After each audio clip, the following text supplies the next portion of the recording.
ಕೃಷಿ ವಿಶ್ವವಿದ್ಯಾನಿಲಯ ಬೆಂಗಳೂರು 2025 ಕೃಷಿ ಮೇಳವನ್ನ ನವೆಂಬರ್ 13ರಿಂದ 16ರವರೆಗೆ ಕೃಷಿ ವಿಶ್ವವಿದ್ಯಾನಿಲಯದ ಜಿಕೆವಿಕೆ ಆವರಣದಲ್ಲಿ ಹಮ್ಮಿಕೊಳ್ತಾ ಇದೆ. ಈ ಬಾರಿಯ ಘೋಷವಾಕ್ಯ ಸಮೃದ್ಧ ಕೃಷಿ ವಿಕಸಿತ ಭಾರತ, ನೆಲ ಜಲ ಬೆಳೆ ಎಂಬುದು. ನೈಸರ್ಗಿಕ ಸಂಪನ್ಮೂಲಗಳನ್ನ ಉಳಿಸಿ ಅತ್ಯುತ್ತಮವಾಗಿ ಬಳಸಿಕೊಳ್ಳುವಂತ ಹಲವಾರು ತಾಂತ್ರಿಕತೆಗಳನ್ನ ಪ್ರದರ್ಶನ ಮಾಡ್ತಾ ಇರುವಂತ ಈ ಕೃಷಿ ಮೇಳ ವೈವಿಧ್ಯಮಯ ತಂತ್ರಜ್ಞಾನಗಳಿಗೆ, ಮಳಿಗೆಗಳಿಗೆ, ಬೆಳೆ ತಾಕುಗಳಿಗೆ ವೀಕ್ಷಣೆಗೆ ಅನುವು ಮಾಡಿಕೊಡಲಾಗಿದೆ.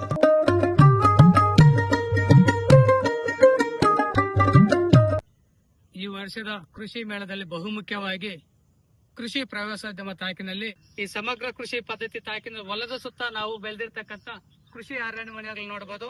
ಹೊರಗಡೆಯಿಂದ ನೋಡಿದಾಗ ಒಳಗಡೆ ಏನಿದೆ ಅಂತ ಹೇಳ್ಬಿಟ್ಟು ಗೊತ್ತಾಗೋದಿಲ್ಲ. ಒಳಗಡೆ ಬಂದಾಗ ಮಾತ್ರನೇ ನಿಮಗೆ ಗೊತ್ತಾಗೋದು. ವಿವಿಧ ವೈಜ್ಞಾನಿಕ ಪದ್ಧತಿಯ ಬೆಳೆ ಪದ್ಧತಿಗಳು, ಮಳೆಯಾಶ್ರಿತ ತಾಕಿನಲ್ಲಿ ವಾಸಿಸುತ್ತಿರುವ ಕುಟುಂಬದ ಮನೆ, ನೀರಾವರಿ ಆಶ್ರಿತದಲ್ಲಿ ವಾಸವಾಗಿರುವ ಕುಟುಂಬದ ಮನೆ. ನೋಡಿ, ಆ ಮನೆಯ ಮುಂದೆ ಯಾವುದೇ ಜಾಗವನ್ನ ವ್ಯರ್ಥ ಮಾಡದೆ ಅದ್ರ ಮುಂದೆ ಚಪ್ಪರ ಹಾಕಿ ಚಪ್ಪರದ ಮೇಲೆ ಬೆಳೆದಿರ್ತಕ್ಕಂಥ ಬಳ್ಳಿ ತರಕಾರಿಗಳು. ಮತ್ತೆ ಕೃಷಿಯೇತರ ಚಟುವಟಿಕೆಗಳಾದ ಹೈನುಗಾರಿಕೆ, ಕೋಳಿ ಸಾಕಾಣಿಕೆ, ಕುರಿ ಸಾಕಾಣಿಕೆ.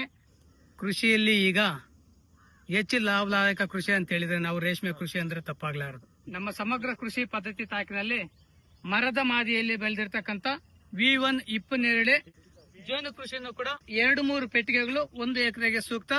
ಇವು ಇಟ್ಟಾಗ ವರ್ಷವಿಡೀ ನಮಗೆ ಪರಾಗ ಸಿಗ್ತಕ್ಕಂಥ ಜಿನಿಯಾ, ಕುಫಿಯಾ, ಎಲ್ಲ ಕಾಸ್ಮಾಸ್ ಬಹುಪಯೋಗಿ ಬೆಳೆ. ಸಿಹಿ ಮುಸ್ಕಿನ ಜೋಳ.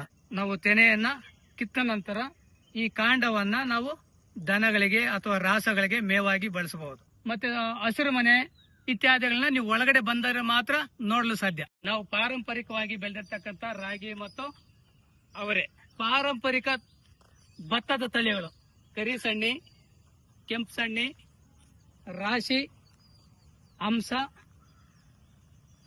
ದೊಡ್ಡ ಬೈರ ಇತ್ಯಾದಿ. ನೋಡಿ, ಈ ಭಾಗದಲ್ಲಿ ಮಣ್ಣಿನ ಮನೆ ಬರುತ್ತೆ. ಆ ಮಣ್ಣಿನ ಮನೆ ಒಳಗಡೆ ಪಾರಂಪರಿಕ ಕೃಷಿ ಸಾಧನಗಳನ್ನ ಇಡ್ತೇವೆ. ಪಕ್ಕದಲ್ಲಿ ನಾವು ಬೀಸಣಿಕೆ ಅಂದ್ರೆ ರಾಗಿ ಬೀಸೋದು, ಭತ್ತ ಕುಟ್ಟುವುದು, ಕಣ, ಆಲೆ ಮನೆ ಇತ್ಯಾದಿಗಳನ್ನ ಕೂಡ ಇಲ್ಲಿ ತಾವು ನೋಡಬಹುದು. ಸೆನ್ಸಾರ್ ಇರಿಗೇಷನ್ ತಾಕು ಅಂದ್ರೆ ಸ್ವಯಂ ಚಾಲಿತ ನೀರಾವರಿ ತಾಕು. ಡ್ರಿಪ್ ಇರಬಹುದು, ಸಿಂಚನ ಇರಬಹುದು, ಲೇಸರ್ ಸ್ಪ್ರೇ ಇರಬಹುದು. ಯಾವಾಗ ನೀರು ಕೊಡಬೇಕು ಅನ್ನೋದು ಮೊಬೈಲ್ ನಲ್ಲೂ ಕೂಡ ಈ ಆಪ್ ಅನ್ನ ಹಾಕೊಂಡು ತೋಟದಲ್ಲಿ ಇದು ಸೆನ್ಸಾರ್ ಹಾಕಿದ್ದೇನೆ, ನಾನೆಲ್ಲ ಬೆಂಗಳೂರಲ್ಲಿ ಎಲ್ಲೇ ಇದ್ದೇನೆ, ಎಷ್ಟು ತೇವಾಂಶ ಇದೆ ಅನ್ನೋದು ಕೂಡ ನೋಡಬಹುದು. ಸೊ ಈ ವರ್ಷದ ಕೃಷಿ ಮೇಳಕ್ಕೆ ತಾವು ಬಂದಾಗ ತಾವು ಪಡೆದ ಮಾಹಿತಿ ಅಷ್ಟೇ ಅಲ್ಲ, ತಾವು ಕೂಡ ಪ್ರತ್ಯಕ್ಷವಾಗಿ ಇಲ್ಲಿ ಮಾಡಿ ನೋಡಬಹುದು.